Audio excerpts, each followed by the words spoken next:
Oh, it's not a problem. I'll be up there anyway for the opening words. 1 sec. Yeah, I'll turn that off. Let's see. I'll plan to hop up after Prelude and come ring the bell. That actually makes life easy. Actually, if I do hymn medley and then you, if you'll ring the bell, I'll do these, and then I'll come up and say, well, and I'll stick around for that. Yeah, the opening words. Nice, we'll do. Okay. Yeah. And then I'll read that. Yeah, this usually works really well because I'll be up there, and then when you're starting the covenant, I'll move back here for the. Exactly. Yeah. All right. I'll be back.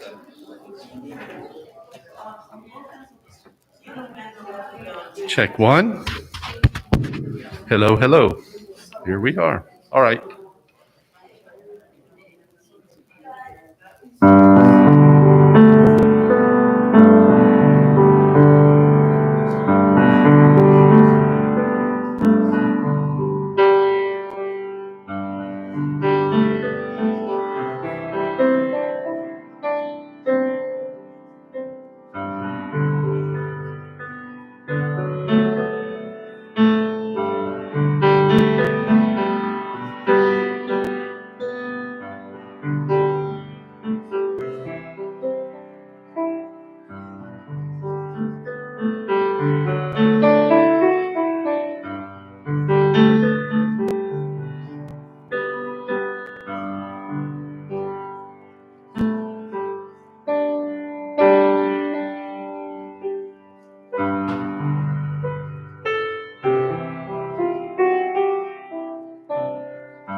sign it today on your list. I always forget. Well, also, it helps the reading.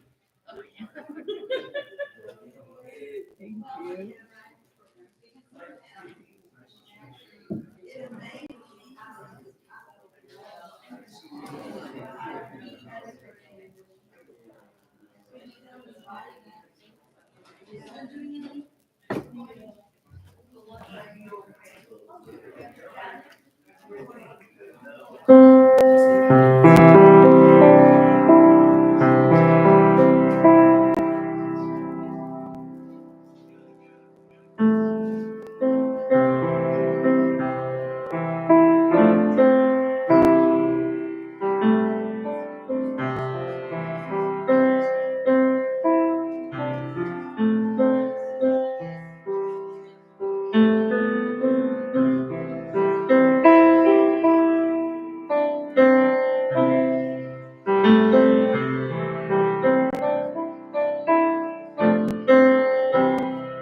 you.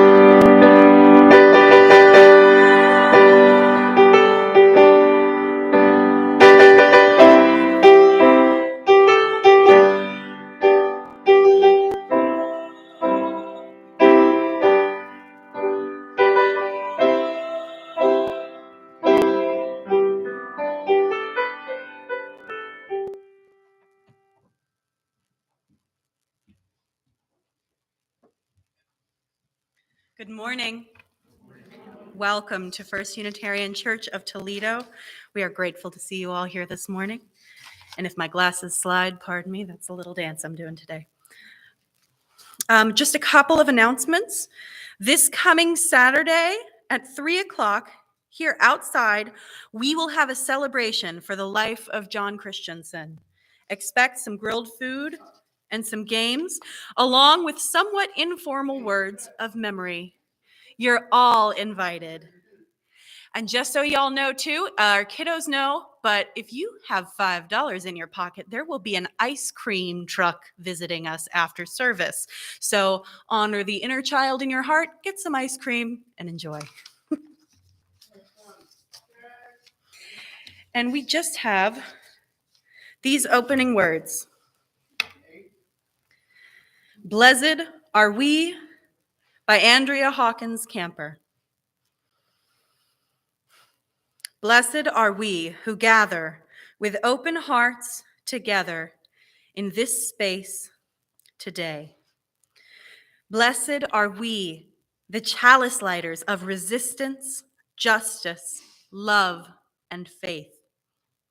Blessed are we, the heretics, the outcasts, the walkers of our own way. Blessed are we, the border crossers, the refugees, the immigrants, the poor, the wanderers who are not lost. Blessed are we, the transgressors, the trespassers, the passers-by, the cause takers, the defiant, the compliant. Blessed are we, the hand extenders, the sign makers, the protesters, the protectors. Blessed are we, the trans women, the trans men, the non-binary, the cisgender, the multigender, the no gender. Blessed are we, the friend, the stranger, the lonely, the hidden, the visible, the authentic. Blessed are we who rise in solidarity. Blessed are we who cannot. Blessed are we who do not. Blessed are we, for this is our beloved community, and this is who we are.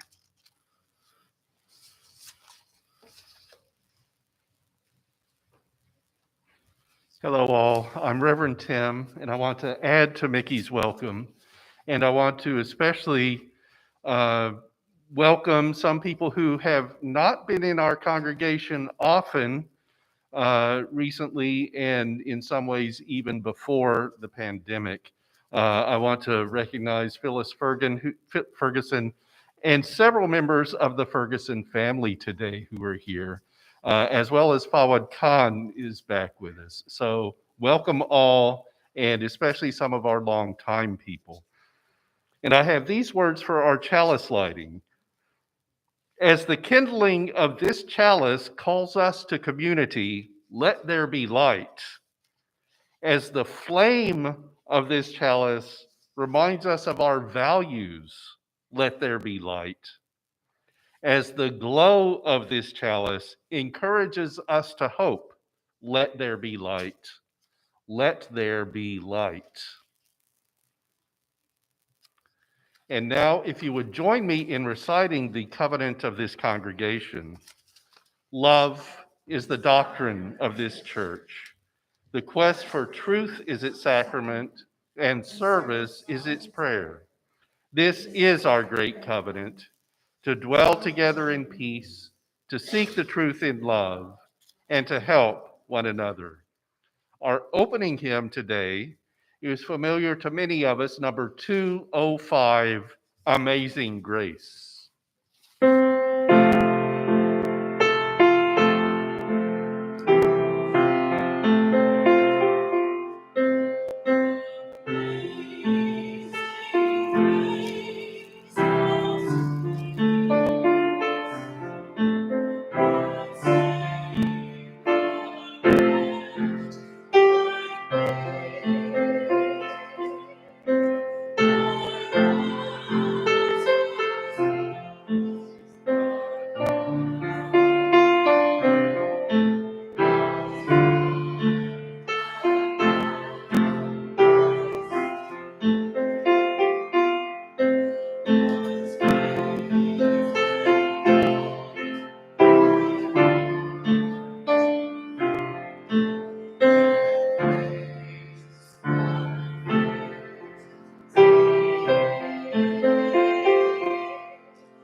I'm going to talk about the first Memorial Day. Most people are aware that Memorial Day began after the U.S. Civil War as a way to honor the war dead. For a century, various towns across the U.S. claimed to be the first to have decorated the gravestones of the fallen. For this reason, early references to Memorial Day often refer to it as Decoration Day. And these towns gave the birth date of the holiday as 1866. But in 2001, historian David Blight published a book revealing his startling discovery of the actual origin of Memorial Day. In conducting his research in the library at Harvard University, Blight was given an old, unexamined box that had been donated by families of Union soldiers. In the box, Blight found a handwritten account of the first Decoration Day, recorded by a Union soldier and accompanied by a contemporaneous newspaper article from the New York Tribune. This first observation of Decoration Day was on May 1st of 1865 in Charleston, South Carolina. Charleston, South Carolina was, of course, part of the Confederacy, and during the war, Confederate troops there commandeered a former horse racing track to use as a prisoner of war camp. In that camp, 257 Union soldiers are known to have died, and all were unceremoniously buried in a mass unmarked grave. In April of 1865, immediately after the end of the Civil War, approximately 24 Black South Carolinians reorganized the graves into rows and built a fence around them, erecting a sign to honor the martyrs of the racecourse. Just considering what reorganizing the graves entailed gives some indication of the intense obligation these citizens felt to honor the Union dead and how much grueling physical labor was involved. Then on May 1st, a remembrance ceremony was held. The effort undertaken to create the celebration was clearly prodigious. Approximately 10,000 citizens, mostly Black, some former Union infantry soldiers, convened at the site.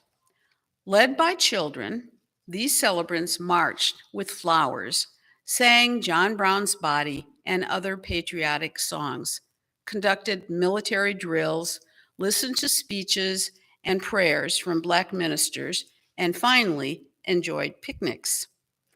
Reportedly, the air smelled sweet with roses. The New York Tribune called it a procession of friends and mourners, as South Carolina and the United States never saw before. In time, the site of the racetrack was torn down, and Union soldiers were reinterred in a national cemetery in Beaufort, South Carolina, 70 miles away from Charleston. The site of the racetrack was named Hampton Park after Confederate General Wade Hampton. This is still its name today. The memory of the first Decoration Day and the efforts taken by Black citizens to create it faded.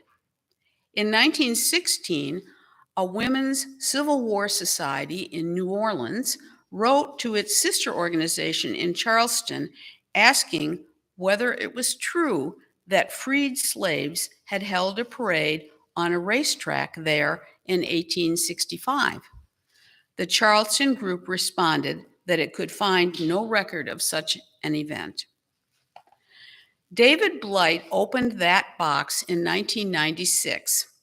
He published his book, Race and Reunion, The Civil Wars in American Memory, in 2001. Upon its publication, he gave a talk about its contents at the Smithsonian National Museum of American History. After his talk, he was approached by an older Black woman. She asked him, "You mean it's true?" She was a longtime resident of Charleston, and her grandfather had told stories of a parade of Black citizens at a racetrack after the Civil War. Her family never knew whether to believe him or not. "You mean it's true?" History is written by the victors.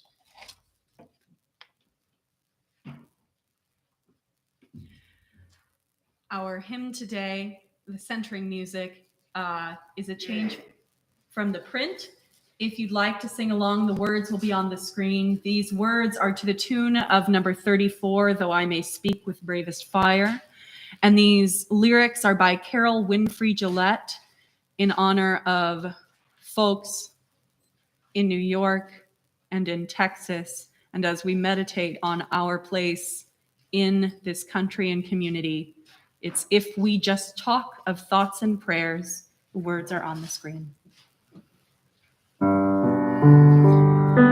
If we just talk of thoughts and prayers and don't live out a faith that dares and don't take on the ways of death, our thoughts and prayers are fleeting breath. We just dream of what could be and do not build community and do not seek to change our ways. Our dreams of change are false displays.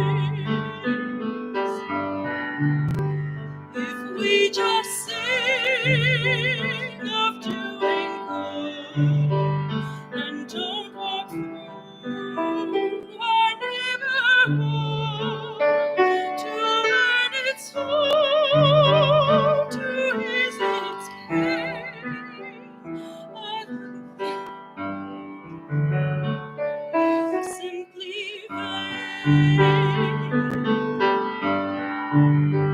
God, may our prayers and dreams and songs lead to a faith that takes on wrongs, that works for peace and justice too, and will our prayers bring joy to you.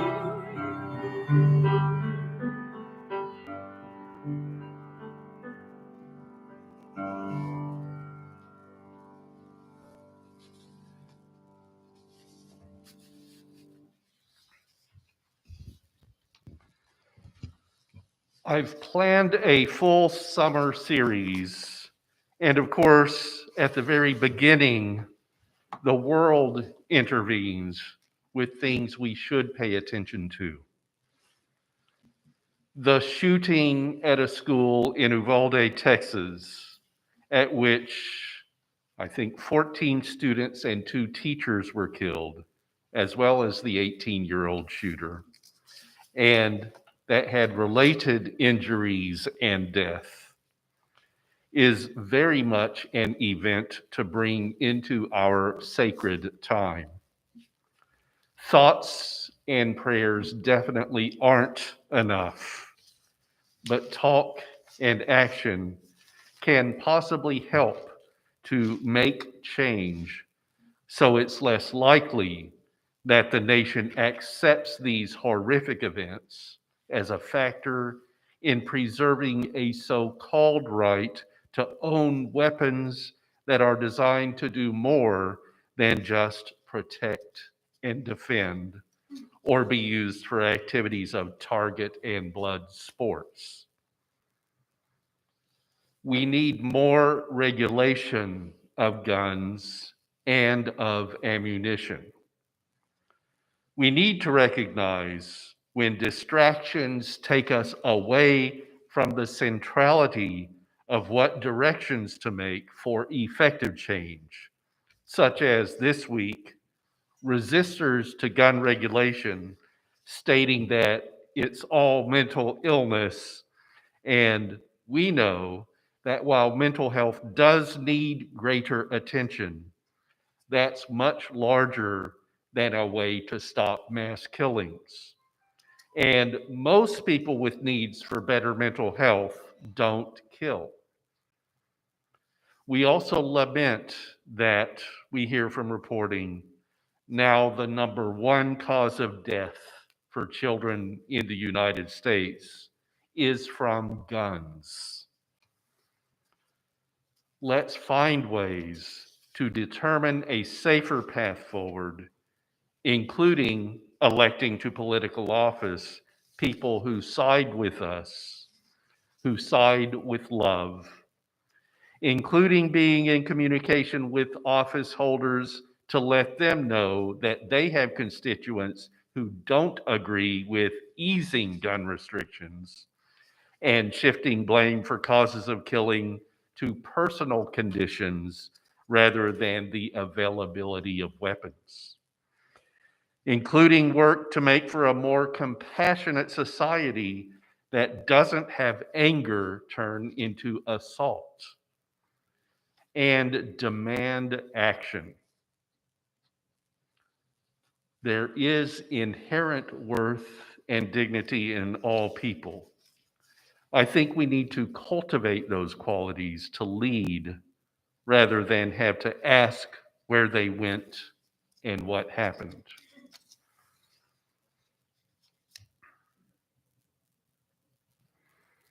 We keep so much in our hearts and on our minds in this world.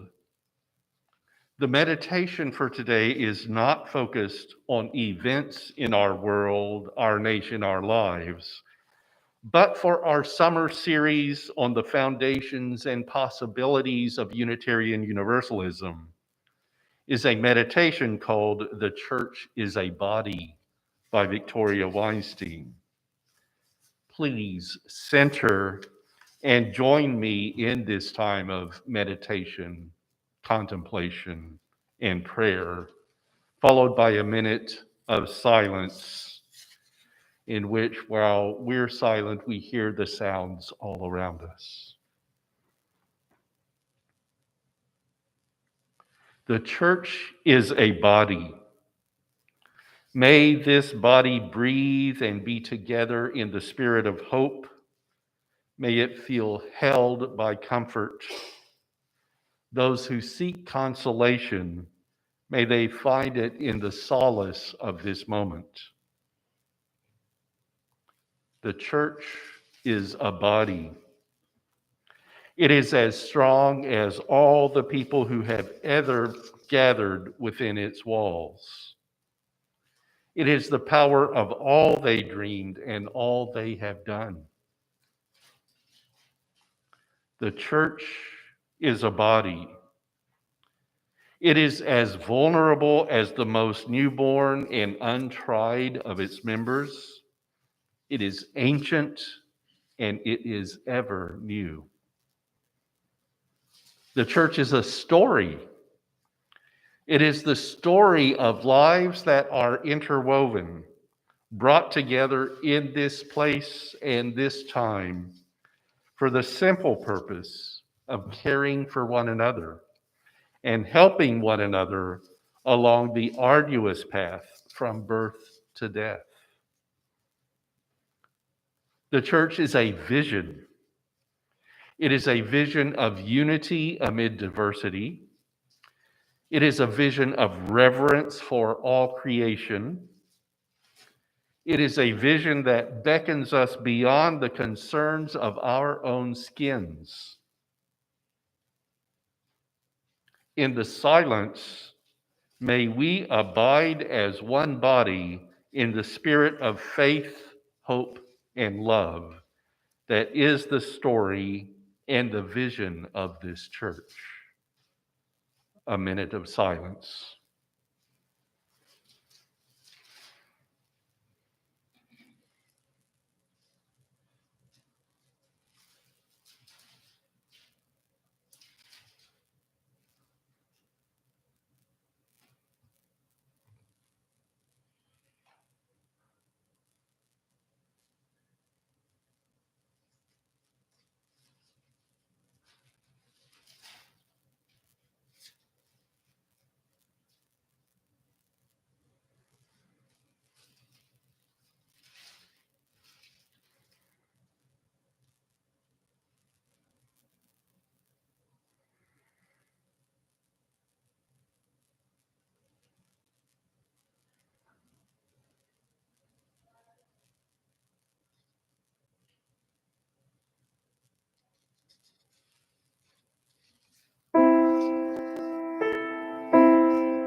Our reading today is a responsive reading called The Reflection on Our 7 Principles by Michael E. Salwasser.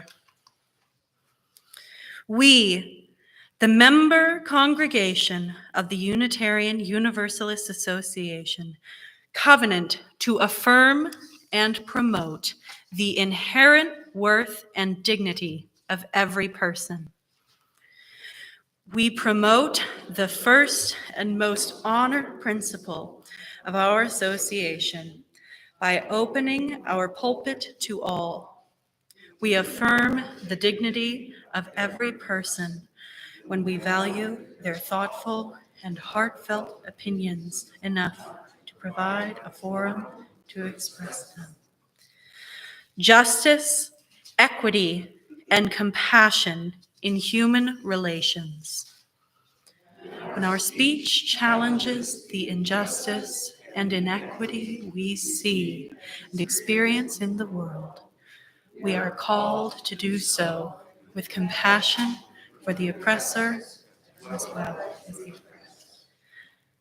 Acceptance of one another and encouragement to spiritual growth in our congregations. It is often through words that we demonstrate acceptance and joy.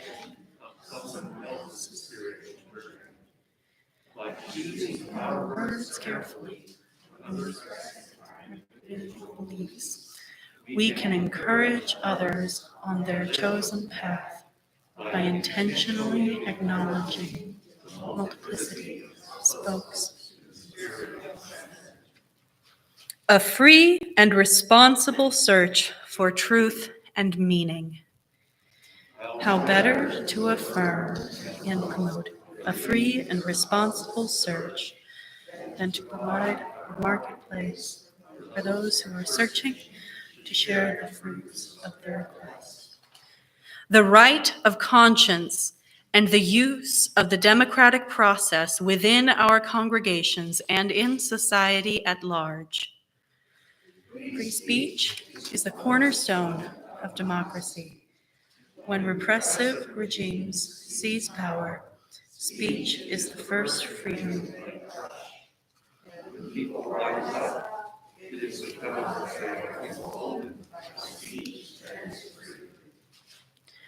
The goal of world community with peace, liberty, and justice for all. This is our challenge, to broaden the sphere of our influence, to build a community of those outside these walls. Today strengthens our convictions that we have done.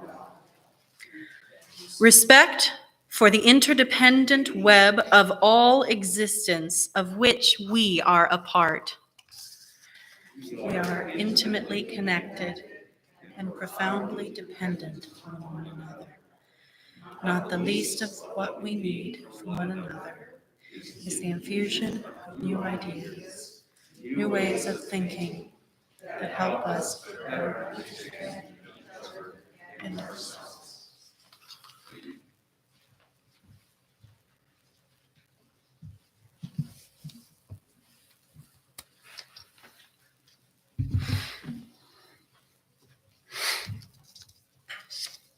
Memorial Day is a traditional start to summer, and I've planned a summer series. Today, I'm not preaching about Memorial Day itself, and thank you, Susan Spiegel, for giving us that connection for our story time. And I'm not giving sermon time to the overwhelming tragedy of the mass killing in Uvalde, Texas, along with the realization that there have been more mass shootings in the U.S. this year than there have been days in the year so far. I hope the time of meditation, contemplation, and prayer served that need. If an occasion calls for throwing out this whole service, that is it. But at the same time, talk is not enough. It's action time to counteract these Wild West notions of carrying guns for safety while some people get those same guns just to kill others. The summer is also going to see much activity in protest of government's restrictions on reproductive rights, especially from an anticipated Supreme Court decision that is expected to return to the states the power to restrict and even end safe and legal abortions, rather than recognizing that the rights belong to the potential parents, and especially choice for the person pregnant and figuring out whether it is the time to carry a fetus, give birth to a baby, and even be responsible for nurturing and raising a child. I have spoken on that in the past, and I'm sure I will again in sermons, but not today. Summer Preview revisits my previous work in magazine publishing with its title. When I was at TV Guide, the big issue of the year was the Fall Preview, in which we would give descriptions of all the new shows for the season. In that preview spirit, I'm setting up for a summer of sermons that I'm calling a Roots and Wings series, referring to the lines from our hymn Spirit of Life, roots hold me close, wings set me free. We'll be spending one Sunday each on the 7 current Unitarian Universalist principles, the proposed 8th principle that specifically centers on working toward anti-racism and anti-oppression, and then one Sunday each for the 6 sources of our living tradition in Unitarian Universalism. If you want to see the list of principles and sources right now, we don't try to hide them. They're very public. The principles and sources are on the back page of our order of service, on bookmarks in the pew racks, and just before hymn number 1 in our gray hymnal, though some of the versions are old enough that they don't include the 6th source on spiritual teachings of earth-centered traditions, which was added in 1995 and recognizes that paganism has a solid place in our living tradition. I'll talk about that source September 4th. The principles and sources, in my view, are the elements giving us roots and wings for us to have a liberal religion that lets us know where we've been, be here now, and move forward and up. Each is different, which is how they came to be identified as the 1st through 7th principles with a proposed 8th, and the 1st through 6th sources of our living tradition. But though different, they're also interconnected in that you can find relations and ties among the principles, among the sources, a wholeness in their being taken together. For the next 14 Sundays, I'll be looking at each. Also, with this series, my hope, but not a promise, is that with it being summer, I'll have shorter sermons so we can enjoy a few more minutes of the season being outside. We'll see how that goes. For the preview, I'm giving a little bit of context, not just a review of our principles and sources. The principles and sources are listed in Article 2 of the Unitarian Universalist Association bylaws. The principles and sources are what congregations and other UU covenant communities covenant to affirm and promote. That's the local church level, not statements individuals have to accept in toto and unified as Unitarian Universalists each have their own credos, you might say, individual beliefs, rather than a communal creed that each is expected to believe. No, it's organizational affirmation and promotion of the principles and sources in Article 2. The principles and sources were last revised in 1987, the only revision since the Unitarians and Universalists consolidated from two denominations into one association in 1961.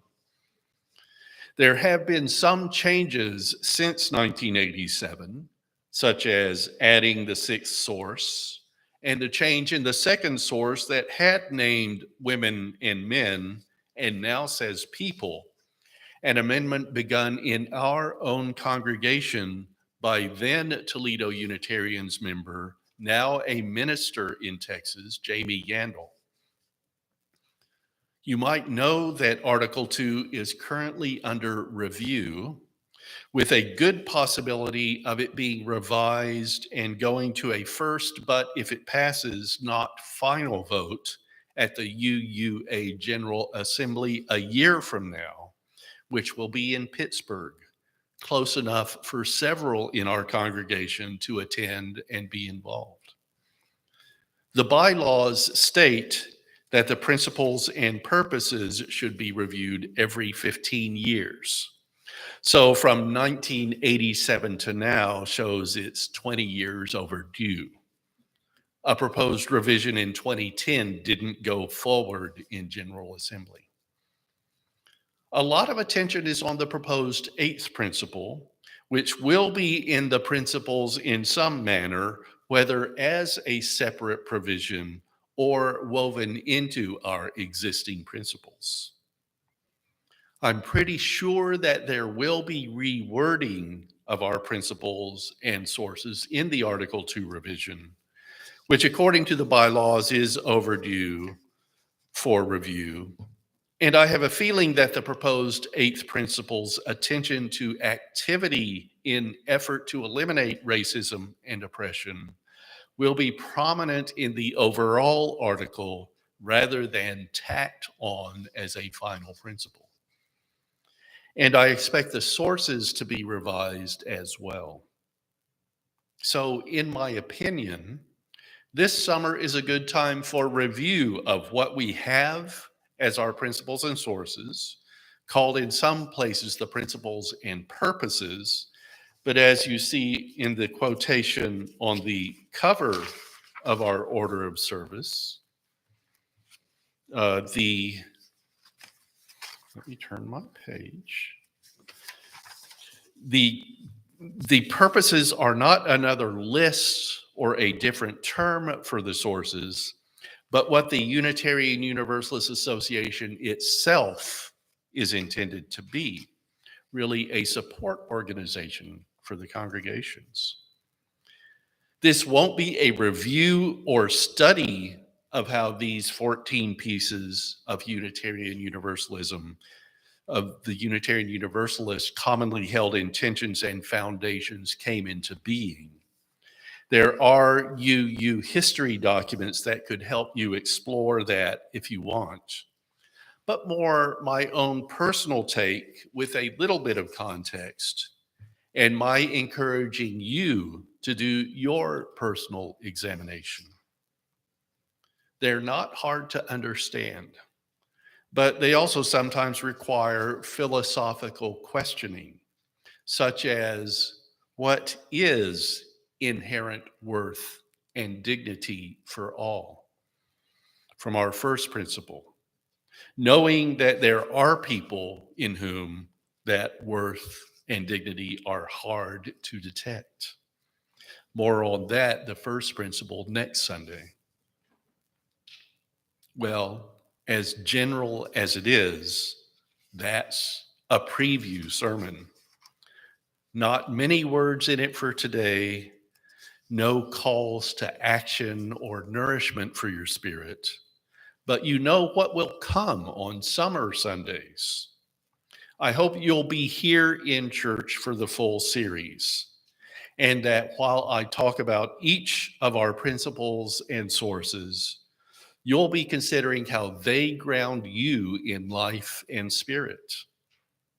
And for whatever the new Article 2 will be, we'll all be a bit better positioned to see how it keeps what we have and how the alterations might change the official aspects of Unitarian Universalism, which is a highly individual faith, having no creeds, putting emphasis on deeds, and having those statements of what we say are commonly held beliefs.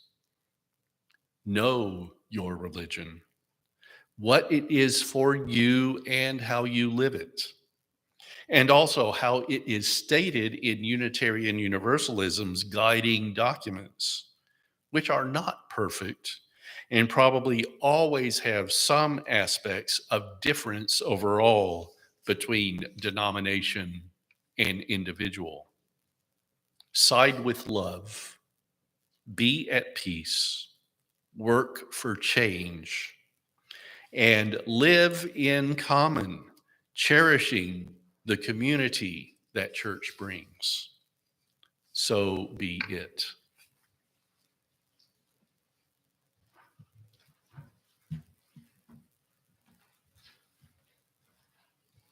We come now to our time of offering. Thank you to all of you who contribute to make this church what it is, both spiritually, communally, and financially. As you are able, we appreciate you checking out uutoledo.org.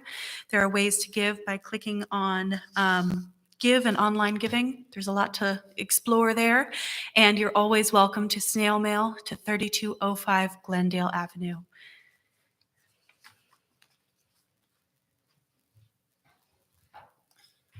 Are coming soon.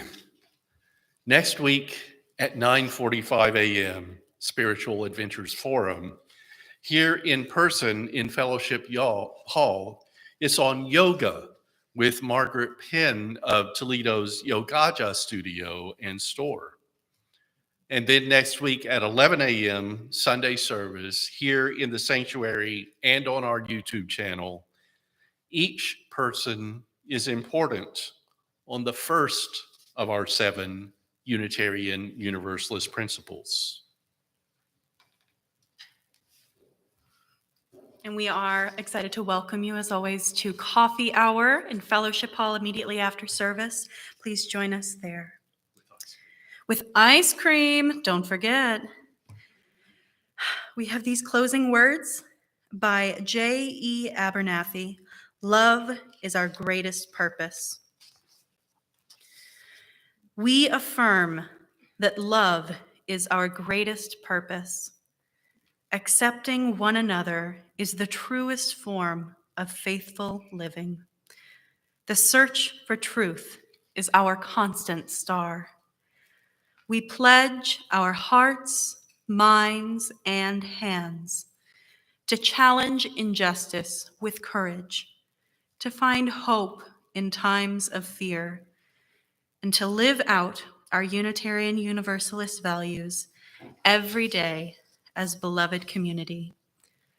Thus do we covenant with each other and with all that is sacred in life. Mickey, don't go all the way to the piano. Before we send the flame, I haven't forgotten something important. I just held it to the end of the service. This is the final Sunday of our music director, who is also today's service associate, Mickey Emsch. Mickey, it's been wonderful having you on the Toledo Unitarians staff.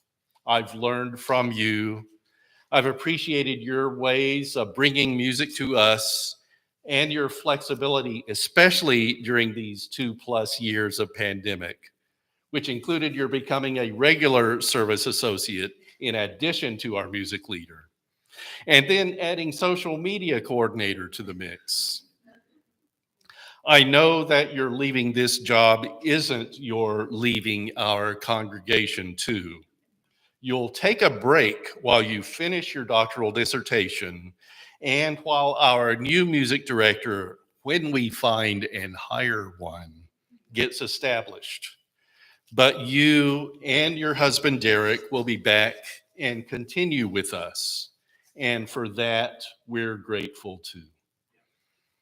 Sandra Kozak-Sills, our congregation president, has something for you. Sandra.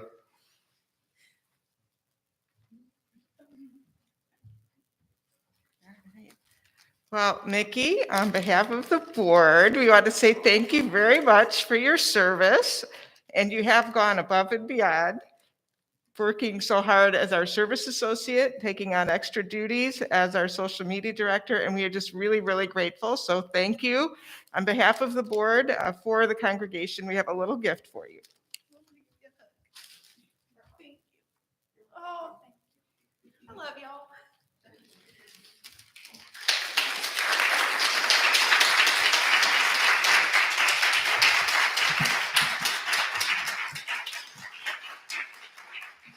Mickey, I found this poem by Corinne de Winter, and it seems to apply today, with thanks for your life with us.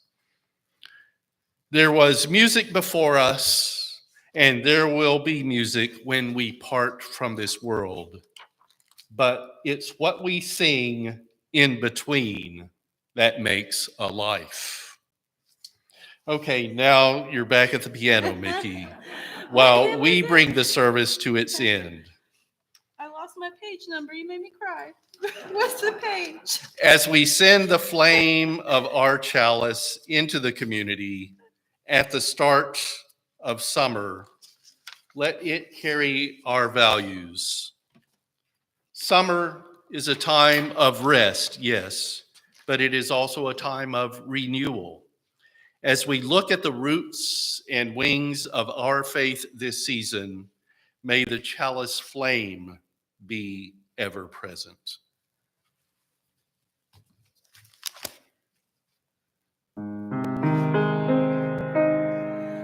Be ours a religion which like sunshine goes everywhere. Its temple stays, its shining good heart, its rich showers of love.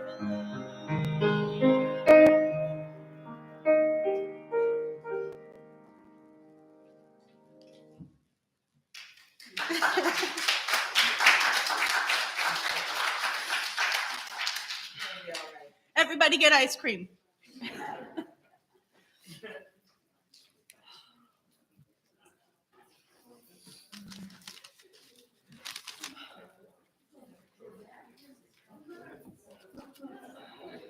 Oh my goodness, I'm so embarrassed. I'm a big old sad. I